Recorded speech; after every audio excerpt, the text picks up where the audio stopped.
Hadirin jamaah salat Jumat yang dimuliakan oleh Allah Subhanahu wa taala. Allah berfirman di dalam Al-Qur'an, "Ya ayyuhalladzina amanu la tulhikum amwalukum wala auladukum an dzikrillah wa may yaf'al dzalika faulaika humul khasirun." Hai orang-orang yang beriman, janganlah harta kalian, kekayaan kalian, begitu juga anak dan keluarga kalian melalaikan kalian dari mengingat Allah. Barang siapa yang kekayaannya, usahanya, pekerjaannya, begitu juga keluarganya melalaikan dia dari mengingat Allah, maka mereka itulah orang-orang yang rugi. Hadirin yang dimuliakan oleh Allah Subhanahu wa taala. Ketika kita membaca riwayat yang diceritakan oleh Sayyidah Aisyah, sebagaimana disebutkan oleh Imam Tirmidzi, bahwasanya Sayyidah Aisyah menceritakan bahwa Nabi Muhammad sallallahu alaihi wasallam shalla fil laili hatta tarima qadamah. Nabi Muhammad itu apabila bangun dan salat di tengah malam, maka beliau salat sampai kaki beliau bengkak. Kita menyaksikan betapa kuatnya Nabi Muhammad di dalam beribadah kepada Allah. Dan tidak ada satupun orang yang lebih kuat ibadahnya dibanding Nabi Muhammad sallallahu alaihi wasallam. Tetapi nyatanya bukanlah ibadah beliau yang menjadikan Allah memuji Nabi Muhammad sallallahu alaihi wasallam, tetapi justru Allah berfirman di dalam Al-Qur'an, "Innaka la'ala khuluqin 'azim." Akhlak Nabi Muhammad lah yang menjadi objek Allah memuji Nabi kita Muhammad sallallahu alaihi wasallam. Karena nyatanya di dalam sebuah hadis Nabi sallallahu alaihi wasallam bersabda, ujar Nabi, "Innal mu'mina la yudriku bi husni khuluqihi darajatas shaimil qaim." Nabi menceritakan ada orang yang mereka tidak pernah bangun di tengah malam untuk melaksanakan ibadah dan salat sunnah, tidak tahajud, tidak juga witir. Bahkan Nabi mengatakan dia tidak bangun di tengah malam, tetapi Allah memberikan dia pahala seperti orang yang menghidupkan sepanjang malam dengan ibadah kepada Allah. Kemudian dia tidak melaksanakan puasa sunnah di siang hari, tidak Senin, tidak Kamis, tidak juga di hari-hari yang lain, tetapi Allah memberikan dia pahala seperti orang yang menghidupkan sepanjang hari dengan puasa. Apakah yang menyebabkan dia mendapatkan keutamaan itu? Ternyata yang menyebabkan dia mendapatkan ganjaran bagaikan orang yang menghidupkan sepanjang malam dengan sholat sunnah dan menghidupkan siang dengan puasa sunnah, yang menyebabkannya adalah karena di dalam hidupnya dia bergaul dengan akhlak yang baik. Karena kenyataannya di dalam sebuah hadis yang diriwayatkan oleh Imam Tabrani, Nabi bersabda, "Ma min syai'in asqalu fil mizan min husnil khuluq." Tidak ada sesuatu yang lebih berat untuk ditimbang kelak di hari kiamat, di timbangan amal, yang lebih daripada akhlak yang baik. Bahkan di dalam hadis yang lain yang diriwayatkan oleh Imam Ahmad di dalam musnadnya, Nabi bersabda, "Aqrabukum minni manzilan yaumal qiyamah ahsanukum khuluqa." Orang yang paling dekat kedudukannya nanti dengan aku di hari kiamat, ujar Nabi Muhammad. Sekali lagi kami ulang, orang yang paling dekat kedudukannya nanti di dalam surga dengan Nabi Muhammad adalah orang yang paling baik akhlaknya di antara kalian.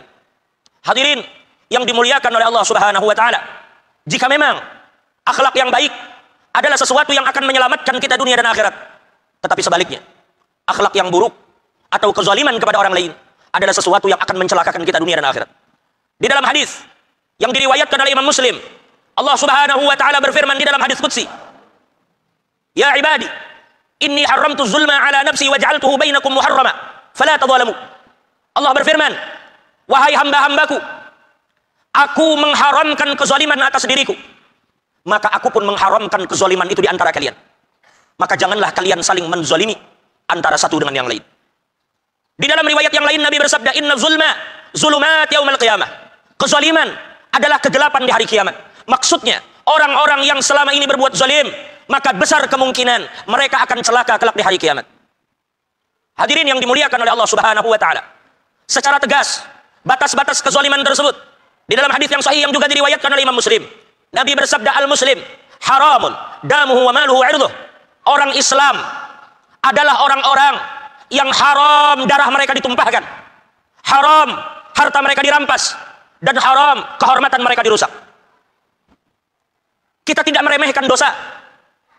Seandainya kita meminum minuman keras, seandainya orang berjudi, tetapi selama dosa itu antara kita dan Allah, besar kemungkinan Allah akan mengampuni dosa hamba-hambanya. Tetapi tidak jika dosa itu berkaitan antara kita dan makhluk Allah. Allah tidak akan mengampuni dosa kita sampai kita menyelesaikan urusan kita dengan makhluk tersebut. Maka kami ingatkan, jangan kita sembarangan menumpahkan darah orang lain, jangan menyakiti fisik orang lain, jangan merampas harta orang lain, dan jangan juga membuka aib dan kekurangan orang lain. Bahkan disebutkan di dalam sebuah riwayat, kelak di hari kiamat akan terdengar panggilan, "Aina dzalamah wa asya'u dzalamah." Mana orang-orang yang dulu berbuat zalim dan mana orang-orang yang dulu mendukung dan menyokong kezaliman mereka. Sampai dikatakan hatta man laqalahum dawah, meskipun dia hanya datang dengan membawakan tinta atau menajamkan pensil untuk mendukung orang-orang yang zalim, fayujma'una fi hadid fi tabutin min hadid, maka mereka semua akan dikumpulkan di dalam kerangkeng besi dan mereka akan dilemparkan ke dalam neraka Allah Subhanahu wa taala. Maka oleh karena itu, jika konteksnya kita adalah seorang pemimpin, maka janganlah kita zalim kepada rakyat kita. Jika kita adalah seorang pedagang, maka janganlah zalim kepada para pembeli-pembeli kita. Jika kita adalah atasan, maka janganlah zalim kepada bawahan kita. Jika kita adalah majikan, maka jangan zalim kepada pembantu-pembantu kita. Dan bahkan di dalam konteks diri pribadi kita, janganlah kita zalim terhadap seluruh anggota tubuh yang Allah berikan pertanggungjawaban atas kita. Jika kita adalah pemimpin, di dalam hadis Nabi bersabda, "Man yastar'ihi Allah ra'iyatan wa yamutu yawma yamut, wa huwa ghashun 'ala ra'iyatihi fal jannatu 'alaihi haram." Nabi bersabda, apabila Allah menjadikan seseorang sebagai pemimpin, lalu ketika pemimpin itu mati, dia mati dalam keadaan menipu rakyatnya, dia khianat kepada rakyatnya, maka Allah mengharamkan surga untuknya. Jika konteksnya adalah pedagang dan dia menzalimi orang lain di dalam bisnis dan dagangannya, maka Nabi bersabda, "Man ghasyana falaysa minna." Siapa yang menipu kami, maka dia bukan termasuk golongan kami. Bahkan kita pribadi, jika kita bukan pejabat, jika kita bukan pedagang, jika kita bukan majikan, Nabi bersabda, kullukum ra'in, setiap kalian adalah pemimpin, wa kullukum mas'ulun an ra'iyatihi, dan kalian semua akan dimintai pertanggungjawaban dari apa yang selama ini kalian pimpin. Maka jangan kalian gunakan tangan kalian untuk berbuat zalim atau mendukung orang-orang yang zalim. Maka jangan gunakan mulut kalian untuk mengucapkan kalimat-kalimat kezaliman atau mendukung orang-orang yang zalim. Jangan langkahkan kaki kalian untuk berbuat zalim atau mendukung orang-orang yang zalim. Karena kelak di hari kiamat, ketika Allah akan memintai pertanggungjawaban di hadapan kita, ketika mulut kita ingin berdusta, tetapi Allah berfirman, "Al-yawm nakhtimu ala afwahihim wa tukallimuna aydihim wa tashhadu arjuluhum bima kanu yaksibun." Di hari itu kami kunci mulut mereka, maka tangan mereka akan berbicara kepada kami dan kaki mereka akan bersaksi atas apa yang selama ini mereka kerjakan. Hadirin yang dimuliakan oleh Allah Subhanahu wa taala, sekali lagi kami ulang, apabila dosa yang kita lakukan adalah dosa antara kita dan Allah, besar kemungkinan Allah akan mengampuni dosa-dosa kita. Tetapi jika dosa itu berkaitan antara kita dan makhluk Allah, maka segeralah untuk menyelesaikannya kepada orang-orang yang bersangkutan.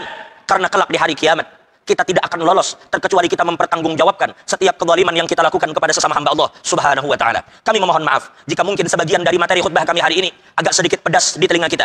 Tetapi Al-Imam Ja'far Shadiq mengatakan, barang siapa yang tidak mau mendengarkan pahitnya nasihat, maka jangan bermimpi untuk merasakan manisnya surga. Mudah-mudahan Allah mengampuni dosa kita. Mudah-mudahan Allah menutup segala aib dan kekurangan kita. Mudah-mudahan Allah jadikan negeri kita baldatun thayyibatun wa rabbun ghafur. Mudah-mudahan Allah berikan kekuatan, Allah berikan keistiqomahan kepada kita semua untuk beribadah dan taat kepada Allah Subhanahu wa taala. Mudah-mudahan Allah berikan pertolongan, petunjuk dan kekuatan kepada pemimpin-pemimpin kita. Mudah-mudahan Allah selalu menjaga para ulama kita, dan mudah-mudahan kita pun hati kita disatukan oleh Allah, dan mudah-mudahan jika kelak kita dipanggil Allah, kita tidak dipanggil terkecuali dalam keadaan husnul khatimah.